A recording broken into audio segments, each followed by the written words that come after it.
Nous recourbons la tête maintenant pour prier. Préparez-nous à entrer dans le message de ce matin.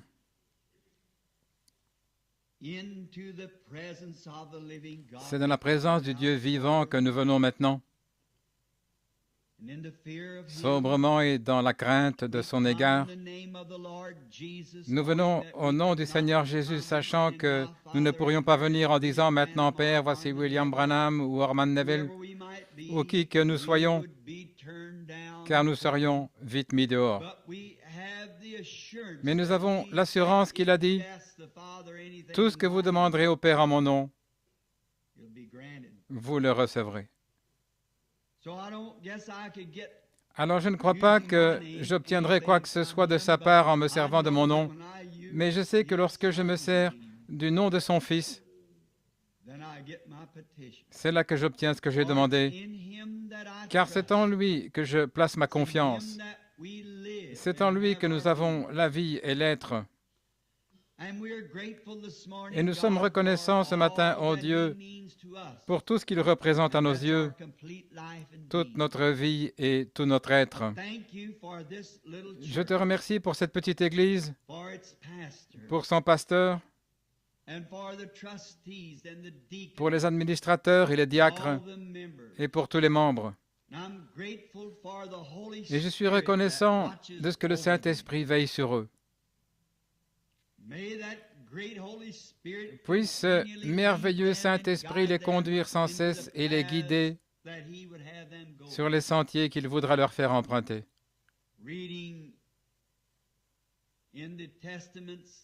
En lisant dans les Testaments, l'Ancien et le Nouveau, et aussi dans l'âge de Nicée, nous voyons que lorsque la maladie frappait les saints, toute l'Église se réunissait, et d'un seul cœur, ils invoquaient Dieu, et ce qu'ils demandaient leur était accordé. Chacun d'entre eux, en tant que membre du corps de Christ, jeûnait et priait, et Dieu entendait et exauçait leurs prières. Père, puisse cette petite Église être tellement unie par les liens de l'amour les uns pour les autres et par le Saint-Esprit, qu'elle deviendra comme une de ces églises-là, où il n'y aura aucune friction parmi nous au cours de cette nouvelle année. Qu'il y ait un tel amour divin et que tout le monde marche dans la voie de Christ, si bien que beaucoup de pèlerins épuisés le long de la route viendront recevoir le salut. Que l'on dise que lorsque les gens entrent dans ce petit bâtiment, la présence de Dieu les y rencontre et les accueille avec douceur. Éloigne la maladie du milieu de nous, Seigneur. Et nous sommes reconnaissants de ce que nos cœurs ont faim d'entendre ta parole. Seigneur, rends nos cœurs continuellement affamés de toi. Comme David l'a dit autrefois, comme une biche soupire après un courant d'eau, mon âme soupire après toi. Je pense à cette petite biche, ce cerf comme on l'appelle de nos jours, qui a été déchiré par les chiens sauvages et qui saigne. Il est en train de perdre la vie et il doit absolument trouver de l'eau s'il compte survivre. Dès qu'il trouve de l'eau, sa vie est renouvelée. Puissions-nous être tout aussi assoiffés, Seigneur, d'avoir Christ à tout prix si nous comptons survivre, d'avoir Christ à tout prix si nous comptons devenir l'Église que nous demandons à être. Si nous comptons mener les vies que nous désirons vivre, il nous faut à tout prix avoir Christ, sans quoi nous mourrons. Maintenant, alors que nous ouvrons ta parole ce matin pour trouver un réconfort et des tremplins qui serviront à nous rapprocher de lui, je prie, Père, que le Saint-Esprit nous ouvre la parole pour que, Seigneur, en tant que tes serviteurs, nous soyons mieux équipés pour affronter la nouvelle année. Car nous le demandons au nom de Jésus-Christ. Amen.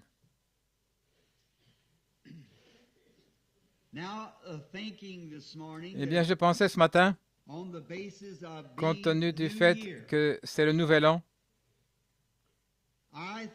j'ai pensé que ce serait peut-être bien de remettre mon message de Nouvel An à ce soir et de revenir ici à des passages de l'Écriture pour l'école du dimanche, prendre pour sujet l'un des thèmes les plus vitaux de la Bible, à ma connaissance,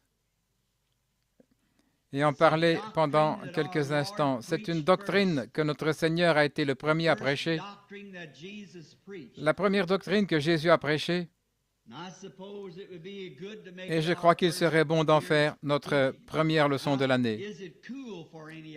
Trouvez-vous qu'il fait frais? Levez la main si vous avez un peu froid.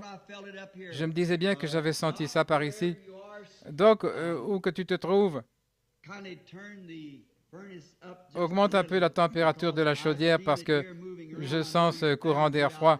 Je suis sûr que certains d'entre vous là-bas, vous le sentez aussi, surtout ceux qui ont des enfants. Maintenant, prenons nos Bibles ce matin dans Éphésiens, au chapitre 4 d'Éphésiens, et commençons à lire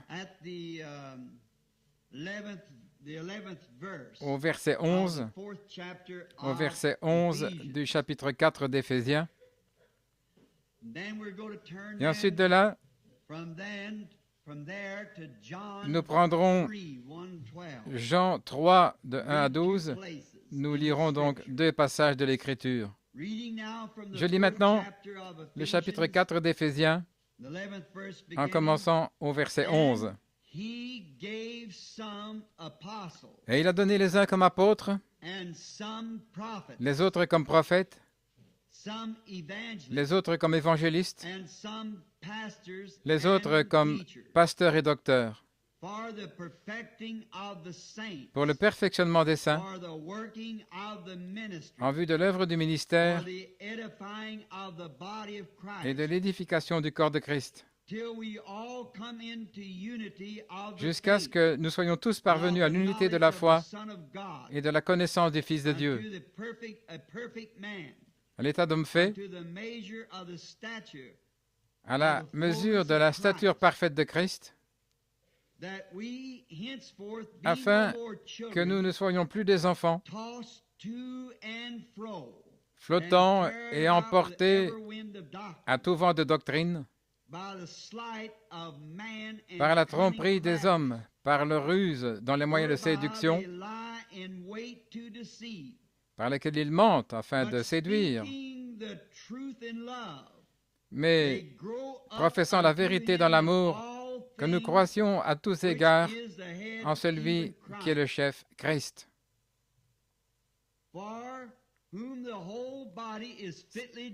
C'est de lui et grâce à tous les liens de son assistance que tout le corps, bien coordonné et formant un solide assemblage, tire son accroissement selon la force qui convient à chacune de ses parties et s'édifie lui-même dans l'amour.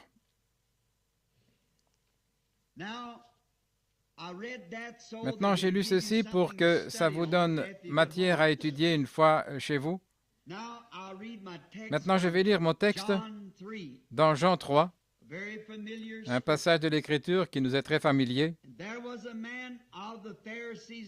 Et il y eut un homme d'entre les pharisiens nommé Nicodème, un chef des Juifs, qui vint, lui, auprès de Jésus de nuit et lui dit, « Rabbi, nous savons que tu es un docteur venu de Dieu, car personne ne peut faire ces miracles que tu fais si Dieu n'est avec lui. » Jésus répondit, lui disant, « En vérité, je te le dis, si un homme ne naît de nouveau, il ne peut pas voir le royaume de Dieu. » Nicodème lui dit, « Comment un homme peut-il naître quand il est vieux? Peut-il rentrer dans le sein de sa mère et naître? »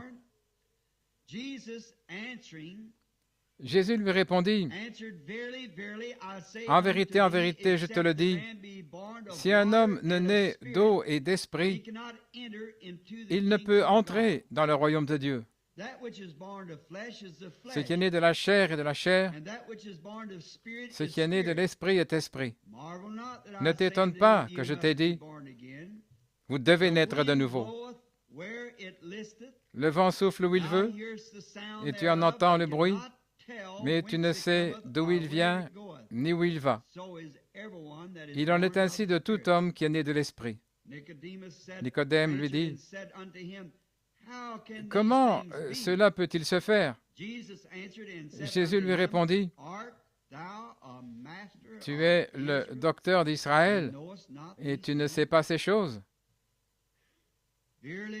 En vérité, je te le dis, nous disons ce que nous savons et nous rendons témoignage de ce que nous avons vu, et vous ne percevez pas notre témoignage. Si vous ne croyez pas quand je vous ai parlé des choses terrestres, comment croirez-vous quand je vous parlerai des choses célestes?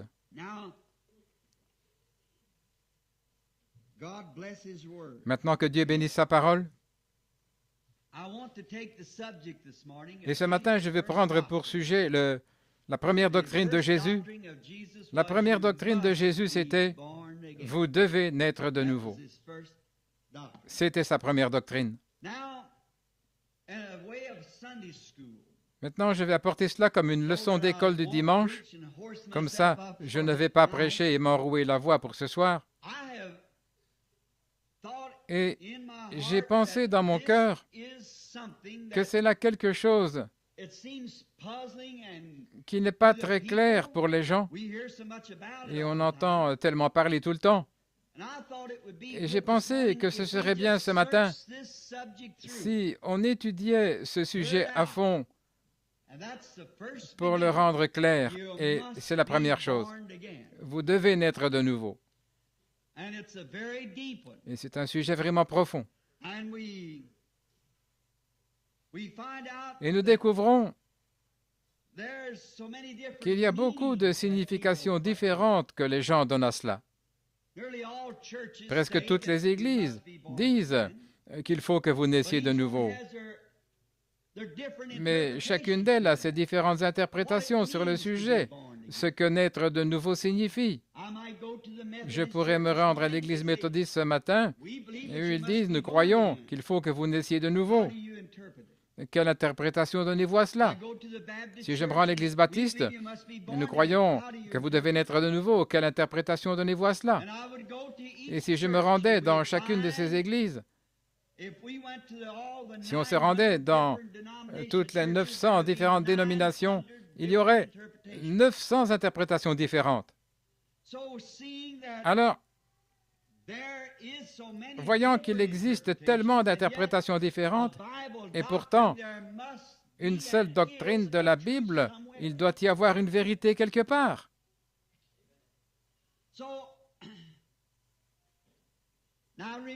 Maintenant, souvenez-vous, il n'est pas dit « vous devriez naître de nouveau », mais vous devez. Maintenant, nous, les anglophones, nous comprenons ce que le mot « must », il faut, ce que ça veut dire. Ça veut dire, vous devez absolument le faire. C'est un must, une nécessité. Pas vous devriez, ce serait mieux ainsi. Mais vous devez naître de nouveau. Alors, si nous pouvions prendre ce mot-là ce matin et en décortiquer le sens, voir qu'il est totalement impossible. Et alors, si c'est à ce point essentiel qu'il est totalement impossible d'entrer dans le royaume des cieux ou même de le voir, à moins de naître de nouveau, et qu'il y a tellement d'interprétations différentes de ce terme « naître de nouveau », nous devons chercher de tout notre cœur pour en découvrir la signification. Il n'y a pas une personne ici qui veuille aller dans les tourments. Personne. Et vous ne faites pas des centaines de kilomètres en voiture sur des routes verglacées. Et vous ne dépensez pas votre revenu, votre argent, rien que pour venir à l'église ici. Eh bien, serrer la main aux gens, bien que vous aimiez faire cela, et entendre le pasteur et moi-même et d'autres ministres prêcher la parole. Vous en trouvez où que vous soyez, des pasteurs, des ministres, tout comme nous, des serviteurs de Christ. Mais il y a quelque chose qui vous attire ici, à cet endroit particulier. Alors, il est de notre devoir en tant que pasteur de veiller à ce que le troupeau soit bien nourri, parce que le Dieu Tout-Puissant nous redemandera votre sang.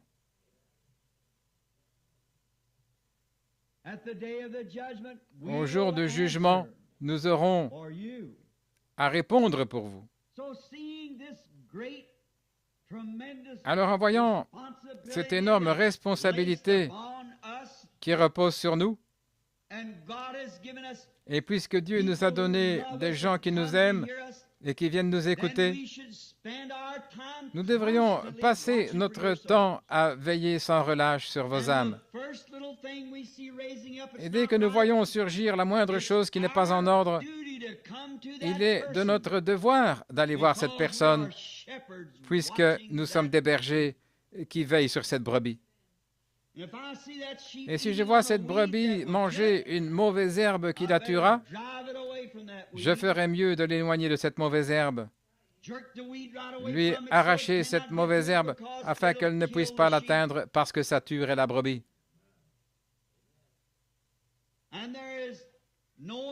Et il existe dans les régions de l'Ouest une mauvaise herbe que lorsqu'un animal mange, on l'appelle l'herbe loco.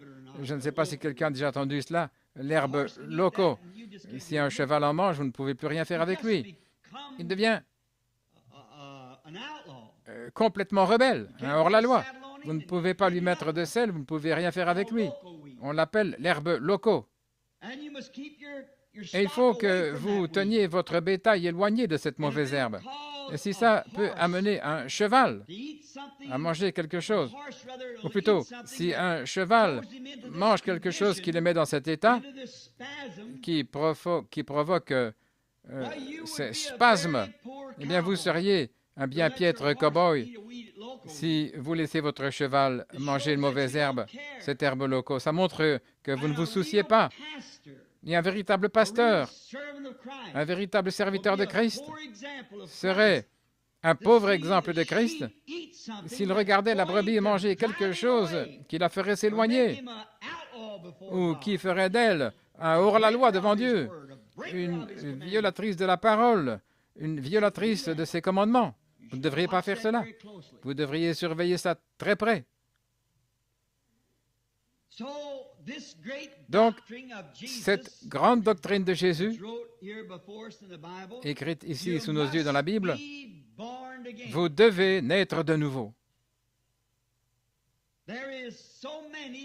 Comme je l'ai déjà dit, il y a tellement de versions différentes sur le sujet que je pensais ce matin, pour le bien de tous ceux qui m'ont demandé quel en était le sens et comment faire pour devenir de véritables chrétiens. Je pensais que nous allions peut-être aborder le sujet et que je vous l'apporterais le plus clairement possible. Non pas sous forme d'un sermon, mais plutôt sous forme de leçon d'école du dimanche, pour que les gens saisissent le message. Maintenant, il y a beaucoup d'interprétations de ce terme « naître de nouveau ». Et maintenant, je dis ceci et je sais qu'on le met sur bande. Et je veux dire ceci aux pasteurs qui recevront peut-être cette bande. Je suppose que c'est un peu différent de ce que l'Église habituelle enseigne. J'enseigne et je crois pouvoir très bien le démontrer par les Écritures, que vous êtes né de l'Esprit et qu'ensuite baptisé dans le corps par le Saint-Esprit.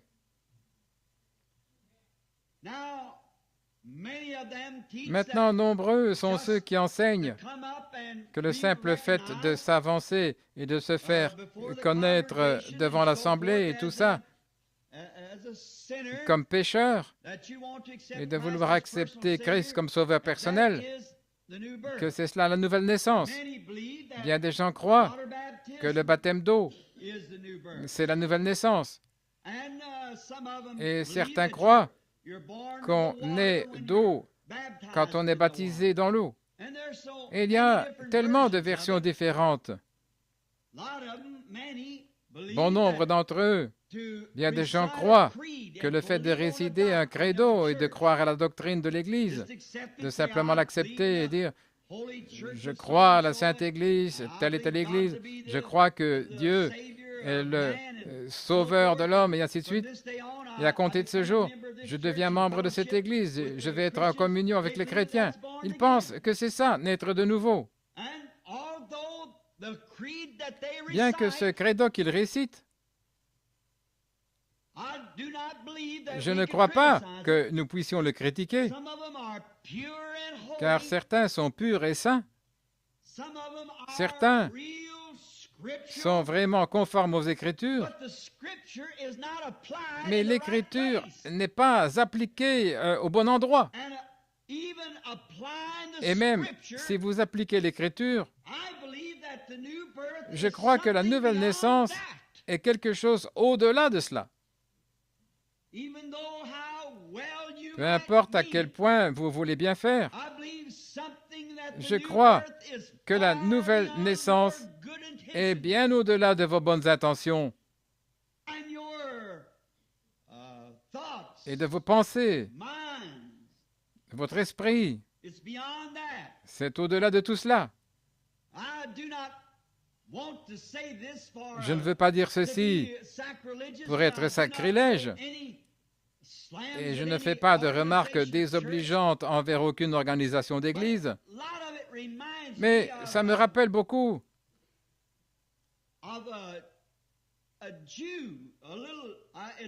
l'histoire d'un Juif. C'est une plaisanterie. Et je ne crois pas qu'on devrait raconter des plaisanteries à la chair. Ceci n'est pas un endroit pour plaisanter. Donc, c'est pour exprimer ce point que j'ai à l'esprit.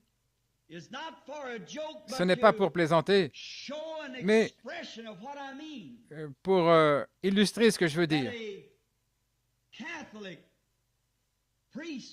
Un jour, un prêtre catholique est allé, c'était un vendredi, il est allé chez un nouveau converti à la foi catholique. Et le converti catholique avait fait cuire un jambon. Et il a dit, « Mon père, je suis désolé. Je viens de me rappeler qu'aujourd'hui, on est vendredi. Mais je crois que d'après la grande doctrine de notre Église, autrefois, j'étais un Juif. Puis vous m'avez aspergé d'eau bénite, et du Juif que j'étais, cela m'a transformé en catholique.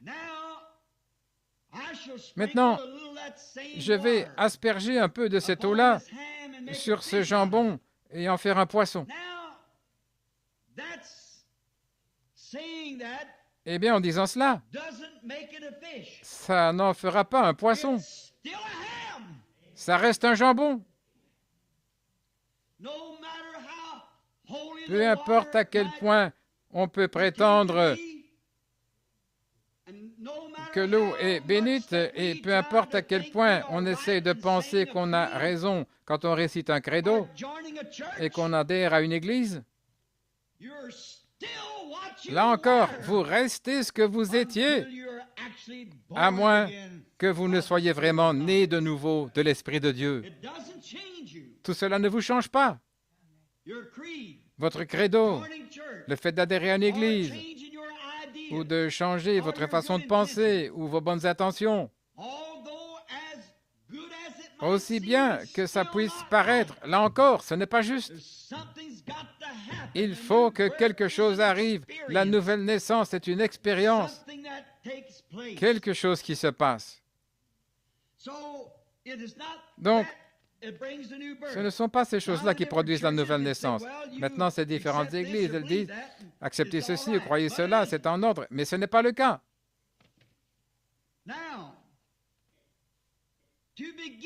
Maintenant, pour commencer, la base, la raison pour laquelle il faut que nous naissions de nouveau, c'est parce que la Bible nous enseigne que nous sommes tous nés dans le péché, formés dans l'iniquité, et venus au monde en disant des mensonges.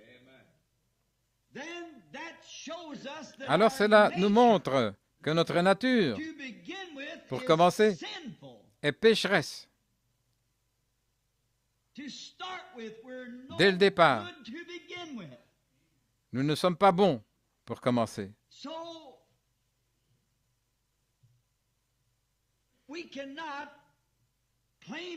Ainsi, nous ne pouvons rien revendiquer par notre habileté ou notre sincérité ou notre importance, notre petitesse ou quoi encore. Nous sommes entièrement dans l'erreur dès le départ. Et nous ne pouvons rien y faire. Vous ne pouvez pas, Jésus a dit, qui, par ses inquiétudes, peut ajouter une mesure à sa taille.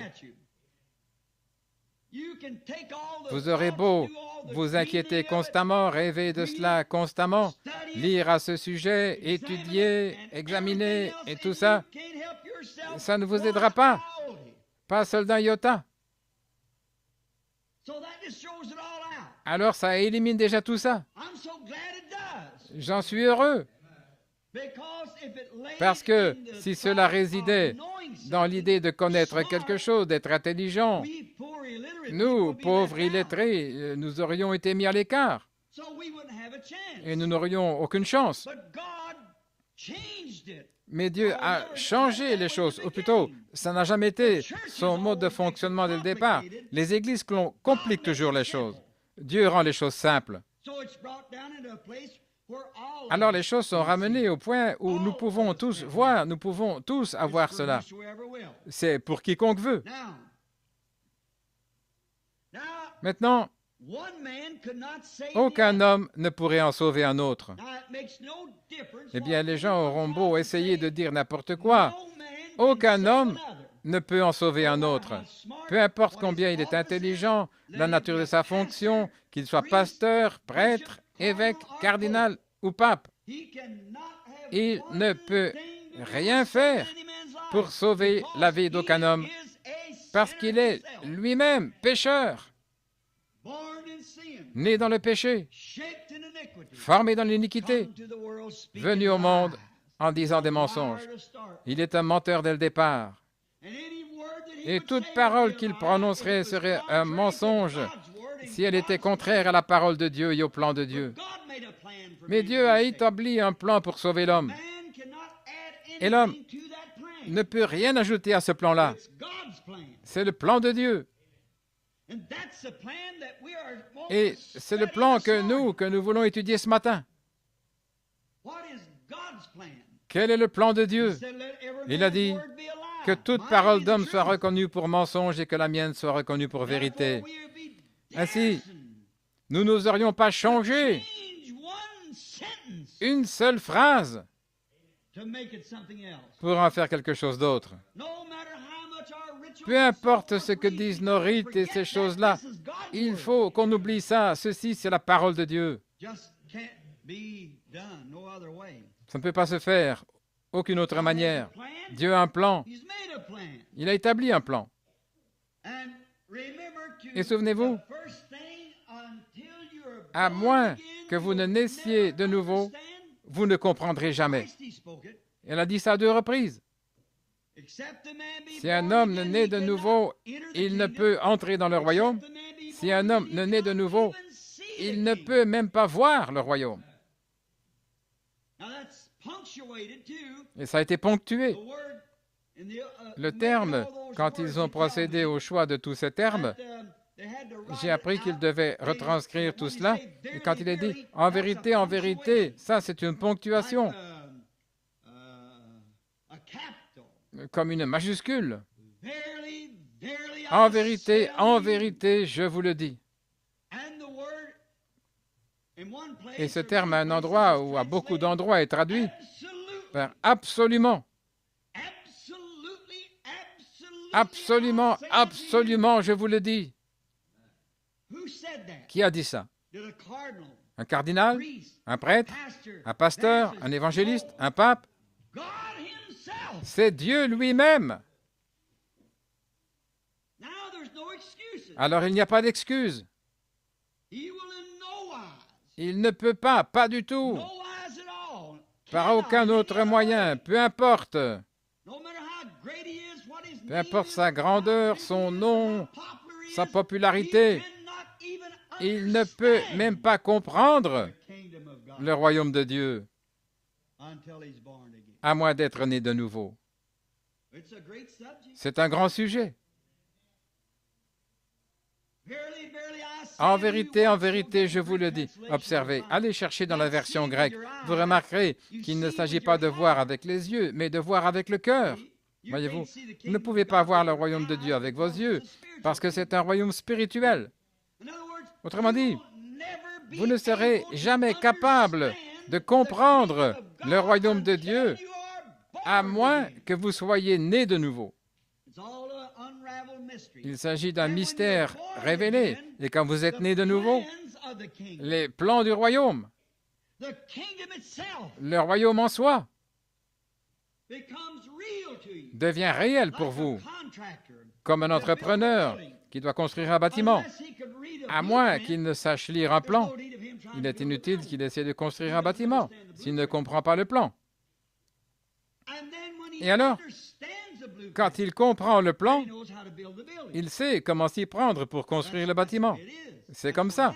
C'est ce qui se passe avec le fait de bâtir le royaume de Dieu. Il faut que vous compreniez le plan et vous ne pouvez pas comprendre le plan à moins de naître de nouveau. Et quand vous êtes né de nouveau et que par la suite vous rejetez le plan, que se passe-t-il?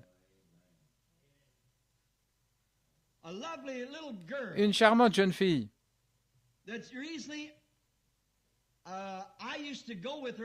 Je sortais avec sa mère à l'époque quand nous étions jeunes. C'était une femme charmante, ravissante. Son nom est Huff maintenant. Elle s'appelait Lee avant de se marier. Quand j'étais pasteur à l'église baptiste de Milltown, ils étaient membres de l'église des Frères Unis, mais ils m'appréciaient vraiment beaucoup. Et je sortais avec elle à l'époque. Ils vivaient très loin derrière la maison de frère Wright ici. Et j'avais l'habitude d'aller chez eux, là-bas. Et cette jeune fille était une très gentille jeune fille. Et elle était ma petite amie. Et frère Lee, un homme bien, fidèle à l'Église, à l'idéologie de l'Église des Frères Unis, il m'avait invité à rentrer avec lui un soir et à passer la nuit chez lui. Et j'avais dit, frère Marion, ça me ferait plaisir. Alors, une fois le service terminé, eh bien, la jeune fille et moi étions montés dans la voiture et nous étions partis. Et j'avais dû ouvrir une douzaine de barrières, je crois bien, en passant par le flanc de la colline avant d'arriver à une grande maison de rondins. Nous sommes restés dans le jardin en attendant que sa mère, son père et sa petite sœur arrivent. Quand ils sont arrivés, nous sommes tous entrés pour prendre un léger repas ce soir-là. Sa mère a sorti un peu de nourriture, nous avons mangé, et son père et moi avons dormi ensemble au rez-de-chaussée sur un grand lit de plumes installé sur une paillasse. Vous savez, on y dort vraiment bien. C'est plus confortable que tous ces matelas Beauty Rest qu'on peut se procurer, ça je vous le dis.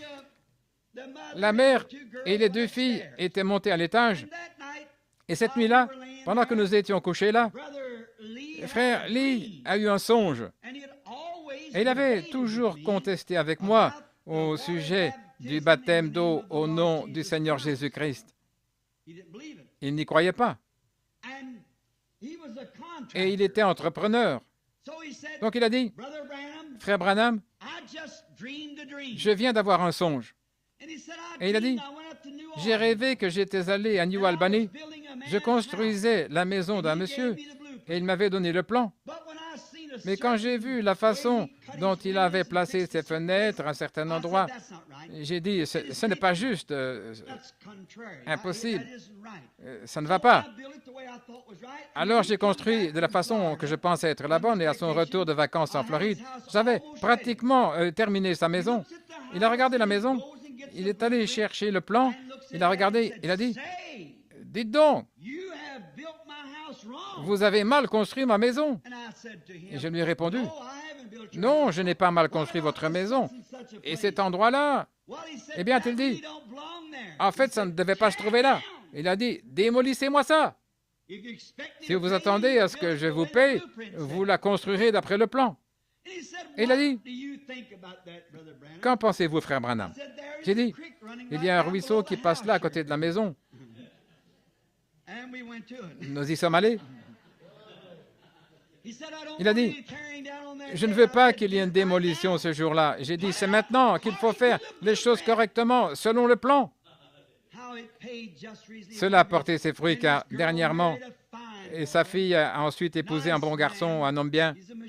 Il est machiniste au chantier naval. Et les doigts du jeune homme avaient été coupés comme ça, quelqu'un de bien. Et ils ont une charmante famille, 3 jeunes filles. Et l'une d'elles, elles sont toutes chrétiennes. Et elles chantent en trio. Si jamais nous tenons des réunions ici, elles viendront chanter pour nous. Et l'une de ces jeunes filles s'est spécialisée dans l'étude du piano. Elle est devenue professeure de musique classique alors qu'elle était très jeune, à 15 ou 16 ans. Et à l'école, les enfants ont commencé à taquiner sur diverses choses et sur le fait d'être chrétienne, ce qui a affecté ses nerfs. Ça lui a fait une dépression nerveuse, elle a perdu la tête. Et on l'a gardée à Louisville. On allait l'emmener à l'hôpital psychiatrique le lundi suivant. Et les médecins refusaient que je la voie. Alors j'y suis allé en tant que visiteur. Je me suis assis près du lit avec le père et la mère. Et alors que j'étais assis là, le Saint-Esprit est venu dans ce sanatorium Notre-Dame de la Paix à Louisville, où on interne les patients souffrant de nervosité quand il y a encore de l'espoir pour eux. Ensuite, si on ne peut plus rien faire, on les envoie à Madison dans l'Indiana. Et la jeune fille allait partir pour Madison cette semaine-là. On ne pouvait plus l'aider. Et alors que nous étions assis là, une vision a surgi devant nous et a parlé à cette fille au nom du Seigneur Jésus. Et la mère m'a saisi le genou, a levé le bras, saisi la main de son mari et a dit, « Ce n'est jamais dans l'erreur. » J'ai dit, « Ne vous en faites pas, tout ira bien. » J'ai quitté le bâtiment rapidement. Ce soir-là, 21h, le téléphone a sonné. Je crois que c'était un peu avant 21h, alors que je venais à l'église ce soir-là. C'était un dimanche. Et le père, le cœur transporté de joie, il a dit, « Je ne pouvais pas rentrer chez moi sans vous faire part de la bonne nouvelle, frère Branham. » Le médecin est passé pour examiner ma fille. Il a dit, « Qu'est-ce qui lui est arrivé? Elle pourra rentrer à la maison demain. » Quand le corps de maman était étendu là, il y a quelques semaines, ce trio était là, cette jeune fille, aussi charmante qu'elle pouvait l'être, accompagnée de son petit ami, tous deux très agréables. Oh, je vous le dis, le plan, c'est la parole de Dieu qui doit expliquer le programme, la façon dont il faut que nous naissions de nouveau. Premièrement, nous considérons que nous sommes pécheurs et que nous méritons d'être condamnés. Et nous sommes tous nés dans le péché et formés dans l'iniquité. Il n'y a pas la moindre chose qui soit saine en nous. Notre entendement est mauvais. Nos âmes sont corruptibles. Nos pensées sont constamment tournées vers le mal. Toutes nos pensées imaginaires qui occupent l'esprit de l'homme sont mauvaises, pécheurs. Et aussi, notre corps est faible. Notre esprit n'a rien de bon. Et nous sommes simplement remplis de corruption. Et comment quelque chose de corruptible pourrait-il produire quelque chose de bon, tiré de quelque chose qui est corruptible? Laissez-moi dire ceci. Dans Job au chapitre 14, il a dit, « Puisque l'homme naît de la femme, il est sans cesse agité et plein de chagrin. Même s'il naît comme une fleur, il disparaît. » Et le prophète poursuit en disant, « Comment d'un être souillé sortira-t-il un homme pur? Il n'en peut sortir aucun. Si vous plongez votre seau d'eau dans un puits et que vous en tirez un seau d'eau stagnante, ça sent mauvais, ça pue. Vous regardez l'intérieur, c'est boueux. Et il y a des petits vers dans cette eau-là. Il n'y a absolument pas moyen du tout d'y replonger votre seau et d'avoir de l'eau pure. Le puits entier est contaminé. Et toute l'âme, l'esprit, le corps de l'homme sont entièrement contaminés par le péché. Il est né dans le péché, physiquement, formé dans l'iniquité. Et il vient au monde en disant des mensonges, si bien que son âme est contaminée. Il n'y a rien de bon. Aucun homme ne peut en racheter un autre,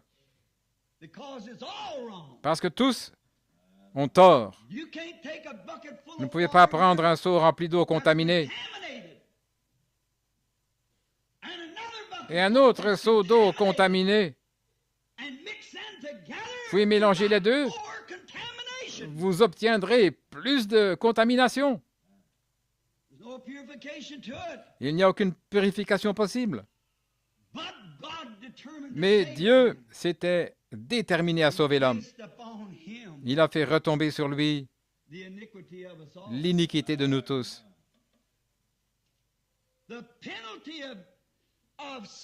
La peine du péché dans lequel on est né, la sanction, c'est la mort.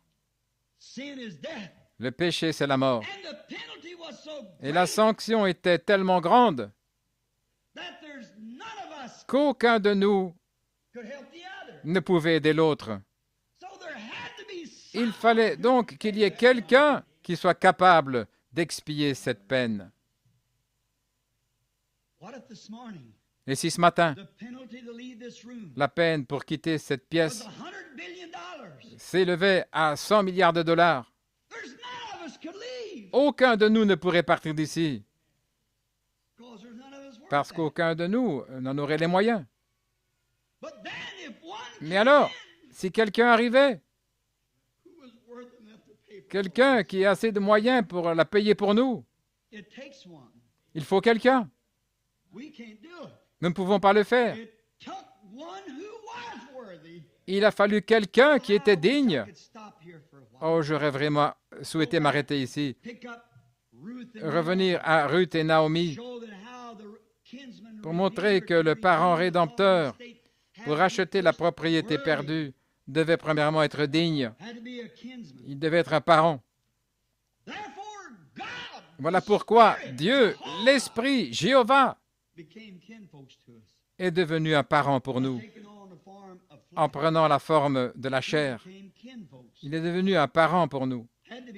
Il fallait qu'il le soit, puis il fallait qu'il soit digne. Et c'est lui qui a produit cette source remplie du sang tiré des veines d'Emmanuel. C'est lui qui a porté nos iniquités. J'en ai un beau type ici dans Nombre, j'ai mes passages des Écritures. Dans Nombre, un beau type qui illustre cela. Et c'est tellement beau, si vous pouvez voir cela. C'est le serpent d'airain. qui a été élevé dans le désert. Pour Israël, la morsure de ce serpent était mortelle et il n'y avait pas de remède. Il n'y avait pas de médecin parmi eux qui avait le remède ou la guérison. Il y avait des médecins parmi eux, mais pas pour cette morsure.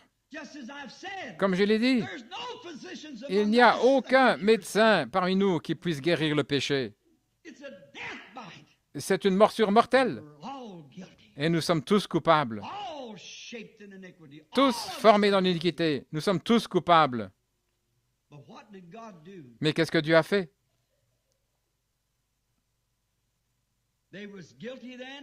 Ils étaient coupables alors? Il fallait donc expier la mort, la peine de la mort. Mais Dieu a dit à Moïse d'ériger un serpent d'airain et de le mettre sur un poteau. Et il n'y avait rien que le peuple puisse faire. Aucune somme d'argent qu'il devait payer. Rien du tout. Pas de credo qu'il devait réciter. Pas d'église auquel il devait adhérer. Il devait simplement regarder et vivre. Vous voyez comme c'est simple. Regarder et vivre. Ne vous joignez pas à l'église ou avoir une sensation. N'est pas besoin de ressentir un drôle de sentiment. Regardez simplement et vivez. Voilà tout. C'est aussi simple. Non pas si vous retenez tous les 10 commandements, vous vivrez. Non pas si vous connaissez toutes les ordonnances, mais regardez simplement et vivez. C'est tout ce qu'il faut faire. Et tous les hommes qui regardaient vers lui vivaient. Jésus, quand il était ici sur la terre, en parlant à Nicodème, il a dit, comme Moïse a élevé le serpent d'airain dans le désert, il faut de même que le Fils de l'homme soit élevé. Il faut de même, quoi? De la même manière, pour la même chose, dans le même but, pour faire le même travail. Souvent, ça laisse les gens perplexes quand ils voient que le serpent représente Jésus. Le serpent représentait Jésus dans ce sens. Avez-vous remarqué que le serpent était mort? Il n'y avait pas de vie en lui. Jésus est mort.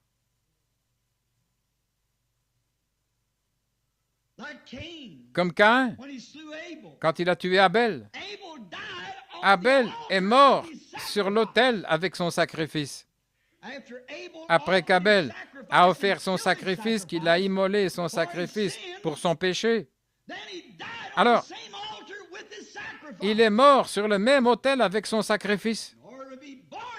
Pour naître de nouveau, il vous faut mourir sur l'autel avec votre sacrifice, être aussi mort que lui l'était. Alors vous naissez de nouveau. Ce serpent n'avait pas de vie en lui. Vous dites, pourquoi était-ce de l'airain? L'airain représente le jugement divin. Avez-vous remarqué que dans la Bible, dans l'Ancien Testament, l'autel où l'on brûlait le sacrifice était fait d'airain. L'airain représente le jugement. Comme Élie, à son époque, qui est allé observer les cieux pour voir si, après sa prière, la pluie venait. Et il a dit, le ciel est comme de l'airain. Qu'est-ce que c'était? Le jugement divin sur un peuple incrédule, une nation incrédule qui avait abandonné Dieu. C'était le jugement divin, l'airain. Et le serpent lui-même, son aspect, représentait le péché déjà jugé. Car le serpent a été jugé dans le jardin d'Éden.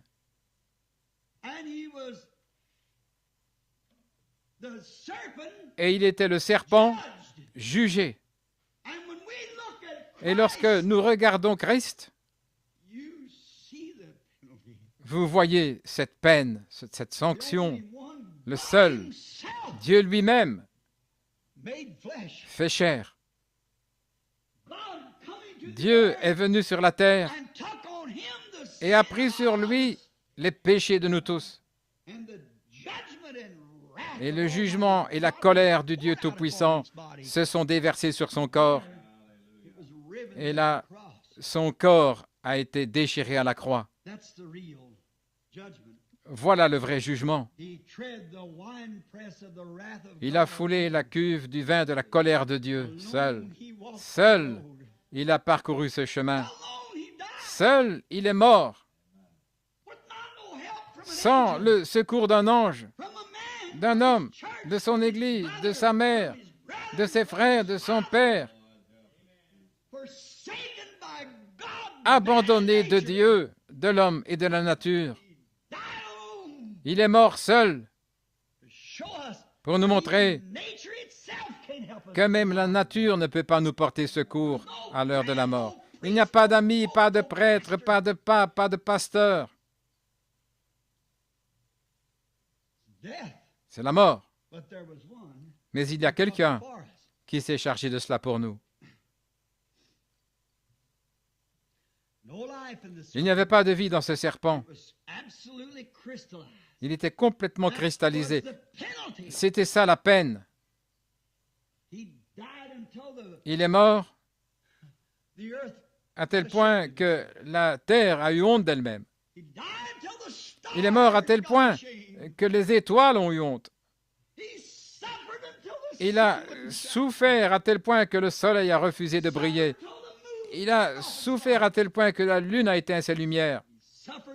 Il a souffert à tel point que même les éléments de la terre sont devenus complètement noirs et obscurs. Il faisait nuit noire, une obscurité palpable, il n'y avait plus rien. Personne n'a jamais souffert de la sorte, ni ne pourra jamais souffrir ainsi. Aucun mortel ne pourrait passer par là. Mais lui, il a souffert. Dieu a fait retomber sur lui l'iniquité de nous tous et a fait tomber ses jugements sur lui. Et il a foulé la cuve du vin de la colère de Dieu, seul, sans aucun secours. Rien ne pouvait lui porter secours. Dieu avait fixé la peine. Tout était sous cette peine. Et rien ne pouvait lui porter secours parce que nous sommes tous coupables. Aucun souverain sacrificateur n'aurait pu lui venir en aide. Rien ne pouvait l'aider. Aucun pape, aucun ange. Tout se tenait en retrait et observait. C'était le moment le plus important de l'histoire du monde. Il est mort à tel point qu'il ne restait plus une seule goutte de vie en lui. Il est devenu comme le serpent d'airain, un ornement cristallisé, suspendu à la croix. Maintenant, l'approche de cette naissance. Il y a une approche vers cela.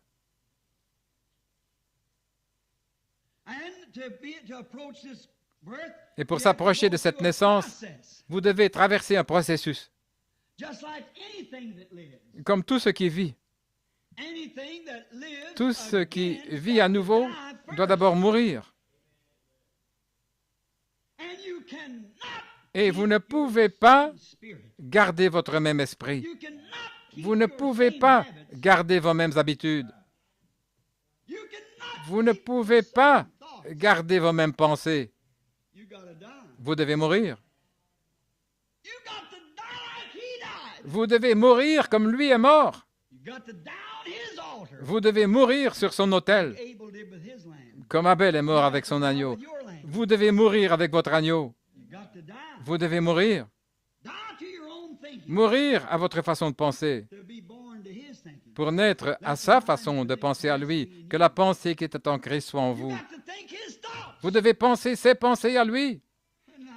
Et maintenant, frères, sœurs, laissez-moi dire ceci, le plus intelligemment que je puis.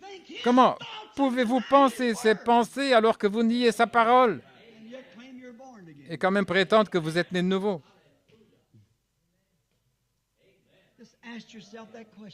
Posez-vous la question. Comment pouvez-vous le faire? Vous ne pouvez pas. Si vous êtes né de nouveau, vous avez ces pensées. Si la pensée de Christ est en vous, alors vous êtes une nouvelle créature.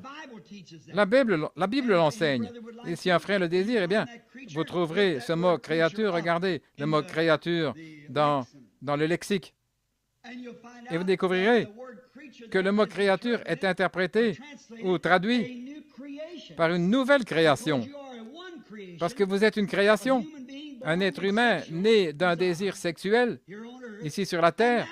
Et maintenant, vous êtes une nouvelle création, née de l'esprit. Vos propres pensées sont mortes. Elles sont tellement mortes qu'elles sont comme du cristal, comme le serpent d'airain. Ou tout comme lui, quand il est mort, que les cieux, la terre et tout ont attesté qu'il était mort. Il était tellement mort que même le sang et l'eau se sont séparés dans son corps. Sa mort a été si formidable que, je le dis, le monde a eu une dépression nerveuse. Le monde a été secoué, ébranlé au point où les rochers se sont écroulés des montagnes. Qu'est-ce qui pouvait mourir comme ça? La mort d'un pape n'aurait pas provoqué tout cela. La mort d'un pasteur n'aurait pas provoqué cela. Mais quand Dieu, dans la chair, est mort sur la croix, la terre a eu une dépression nerveuse. De savoir que même Dieu, les rochers, la poussière, les morceaux de bois, les bâtons, les arbres, suspendus sur la terre, les étoiles et la lune, sa parole par les mêmes, ont vu le Créateur devenir chair et le péché être déversé sur lui. La colère de Dieu s'est déversée sur lui, à tel point que la lune a éteint sa lumière, le soleil a éteint sa lumière, la terre a tremblé de nervosité. Elle a fait une dépression nerveuse. Tout aurait volé en éclats s'il n'y avait pas eu d'avenir pour nous. Tout. Et si ces éléments de la terre, en regardant, ont vu ce qui se passait et ont été ébranlés à ce point, qu'est-ce que cela devrait nous faire à vous et moi? Qu'est-ce que nos âmes devraient faire lorsque nous regardons et voyons ce que Dieu a fait pour nous? Et tout ça, c'était pour vous et pour moi. Qu'est-ce que cela devrait nous faire? Continuer dans le péché?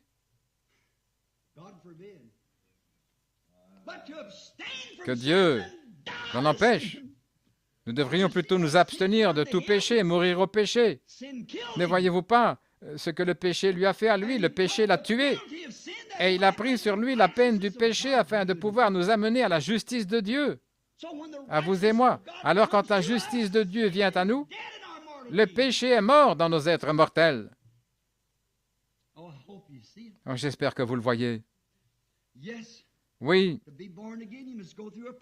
pour naître de nouveau, vous devez traverser un processus de la mort. Tout doit passer par là. Prenez un grain de maïs. Si ce grain compte revivre un jour, il doit mourir premièrement. Si un grain de blé compte revivre un jour, il est totalement impossible pour ce grain de maïs, de blé, cette fleur, cet arbre, cette herbe, ce légume, tout ce qui s'attend à vivre à nouveau doit d'abord mourir. Alors comment allez-vous échapper? Vous devez d'abord mourir. Vous devez mourir. Mourir comment? À vous-même. Mourir à toute chose, afin de naître de nouveau. Vous le devez. Si vous ne mourrez pas, vous ne pourrez pas revivre. Et remarquez, savez-vous que chaque jour, quelque chose doit mourir pour que vous viviez? Je m'adresse maintenant à vous, les adventistes du 7e jour qui sont parmi nous. Bien des gens disent, je ne tirerai pas sur un écureuil, frère Branham. Je ne tuerai pas une biche ou un lapin, un poisson, parce que je ne crois pas que nous devrions tuer quoi que ce soit. Mon frère, savez-vous que les légumes et toutes ces choses que vous mangez, ça aussi, c'est une vie? Il vous faut les tuer. Et le seul moyen de pouvoir exister dans cette vie, il faut que quelque chose meure pour que vous puissiez vivre par cette mort. Maintenant, si quelque chose doit mourir pour que vous viviez ici, vivre de manière mortelle, alors ne fallait-il pas que quelque chose meure pour que par sa vie, vous viviez éternellement? Posez-vous la question. Et cette personne-là, c'était Christ, parce que personne d'autre ne possède l'immortalité. Seul le Fils possède l'immortalité. Et il se donne à vous lorsque vous l'acceptez tout simplement. Maintenant, il faut qu'il y ait la mort.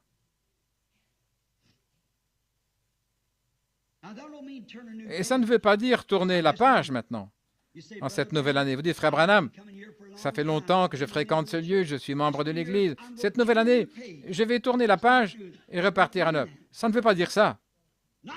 Il ne s'agit pas de tourner la page, mais bien de mourir et de naître de nouveau. Vous devez vous sentir tellement coupable quand vous vous tenez dans sa présence. Que vous suiviez la tendance méthodiste ou baptiste, quelle que soit la tendance, il faut que vous soyez tellement coupable, que vous vous sentiez tellement coupable, ça vous tuera. C'est vrai. Ça vous tuera. Votre vie mondaine mourra sur place. Vous devez vous reconnaître tellement coupable dans la présence de Dieu que votre vie mondaine meurt sur place. Quand vous vous tenez dans sa présence, la question du péché, c'est terminé. Quand vous regardez de cette manière-là, vous vivrez à coup sûr, parce que vous mourrez. Et le seul moyen pour vous de vivre de nouveau, c'est de mourir premièrement, afin de vivre de nouveau.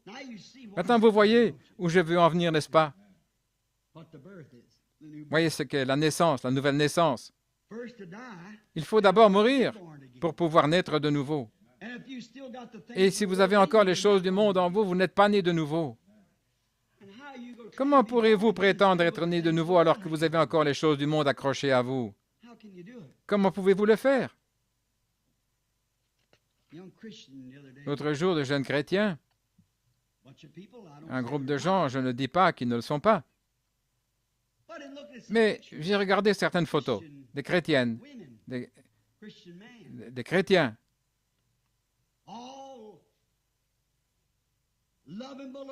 tous charmants, tous ensemble, en maillot de bain, en train de nager là. Oui. Il disait, c'est ça le vrai amour. C'est de la vraie souillure. Ce n'est pas de l'amour. L'amour s'exprime d'une autre façon.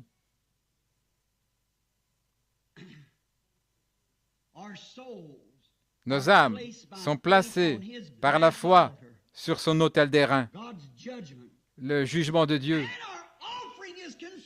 Et notre offrande est consumée.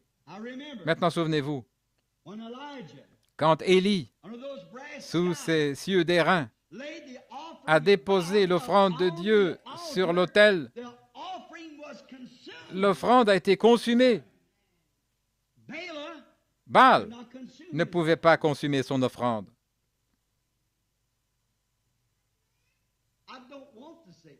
Je ne veux pas dire ceci, mais il faut que je le dise.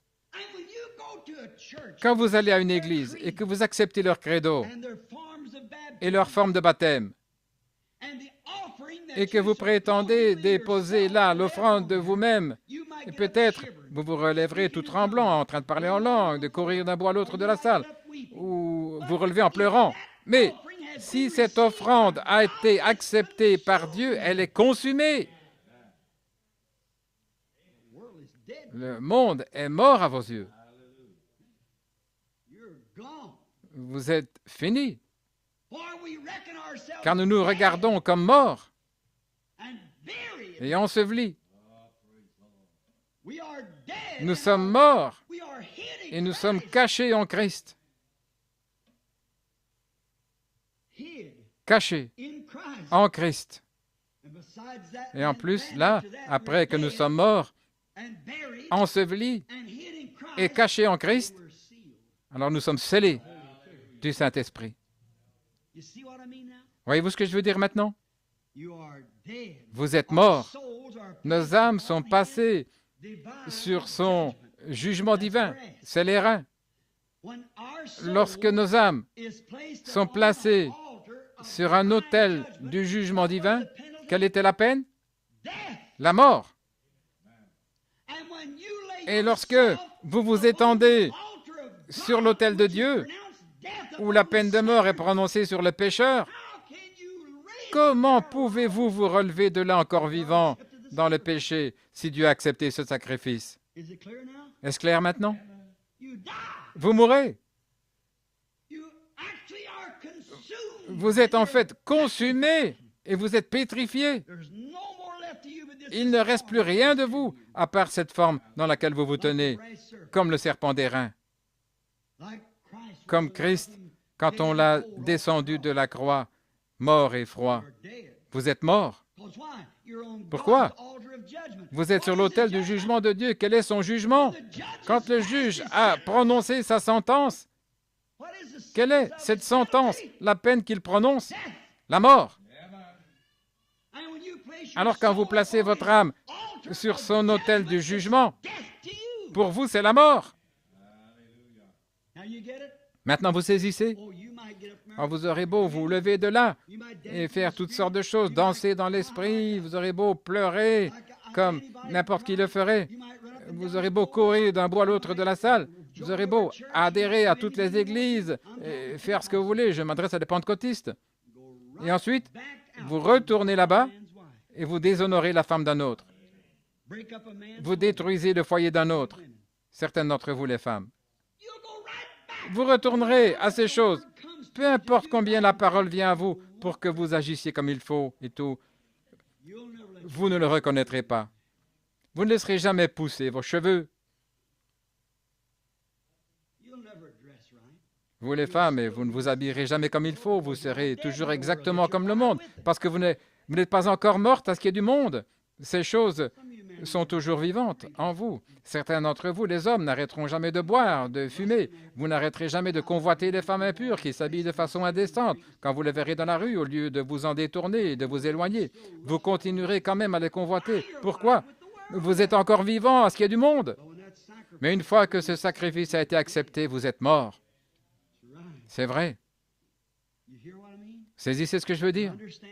Vous comprenez de quoi je parle? Donc votre âme est placée sur cet autel du jugement des reins de Dieu. Alors Dieu reçoit le sacrifice. Ça montre que vous ne l'avez pas encore reçu. Si vous êtes toujours vivant dans le monde, Dieu ne l'a jamais accepté. Maintenant, vous qui parlez de recevoir le Saint-Esprit et qui dites devoir attendre très longtemps pour ça, voilà ce qu'il y a. Tant que Dieu n'a pas reçu ce sacrifice, qu'il n'a pas été présenté là devant ses jugements, tant que son jugement n'a pas en fait tué vos sens, peut-être direz-vous, eh bien, je vais tourner la page. Ce n'est pas ça. Je sais que je fumais, je vais arrêter de fumer. Là encore, ce n'est pas ça. Tant que Dieu n'a pas reçu ce sacrifice sur son autel des reins, l'autel de son jugement. Quel est son jugement? C'est la mort. C'est ça, la peine, la sentence. L'âme qui pêche, qui demeure dans cet état, mourra. Qu'importe ce que vous ayez fait. Jésus a dit, plusieurs viendront à moi ce jour-là et diront, Seigneur, n'ai-je pas fait ceci et cela? Il dira, retirez-vous de moi, vous ouvriers d'iniquité. Quand ce sacrifice est reçu par le feu et qu'il monte, comme ça que la fumée monte, vous vous élevez avec votre sacrifice dans les lieux célestes. Et alors vous êtes scellés, séparés des choses du monde. Notre âme est sur son autel. Alors qu'est-ce qui se produit? Après que vous êtes mort là, qu'est-ce que vous faites? Là, vous êtes conçus de nouveau.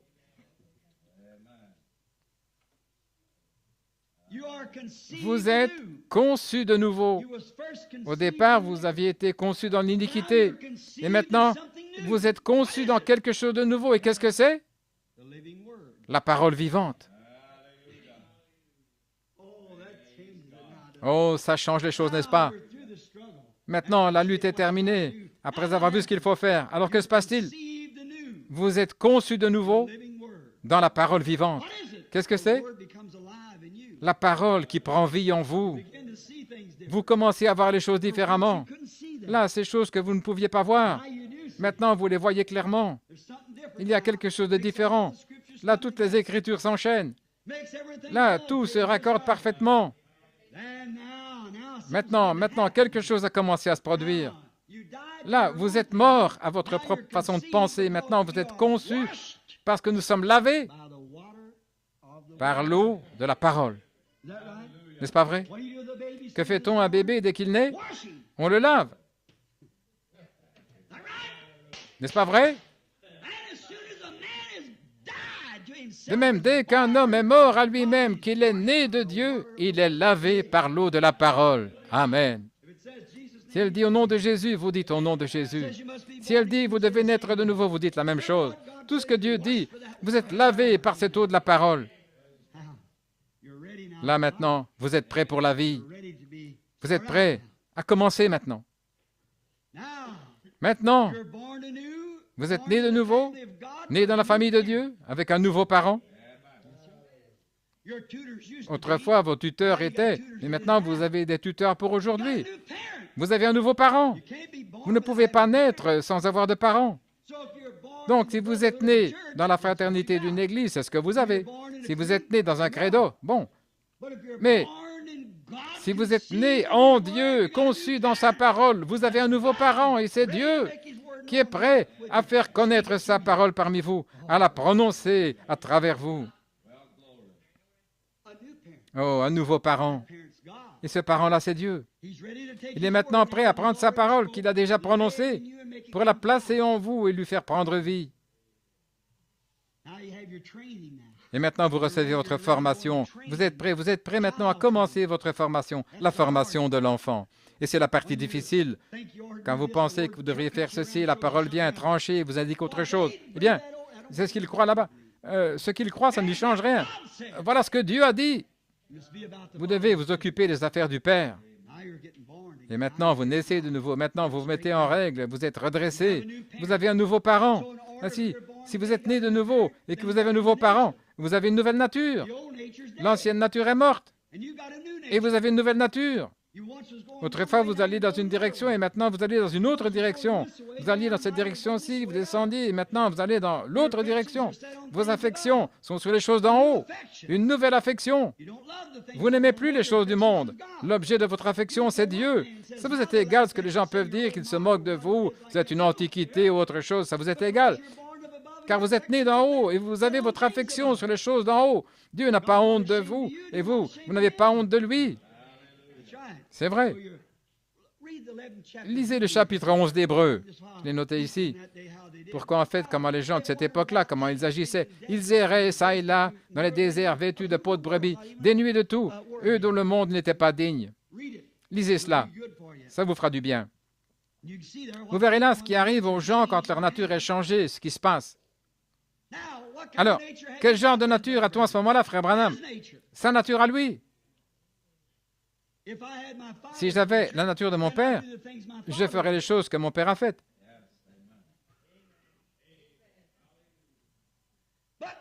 Mais maintenant que je suis né de nouveau, tout dépend de qui est mon père.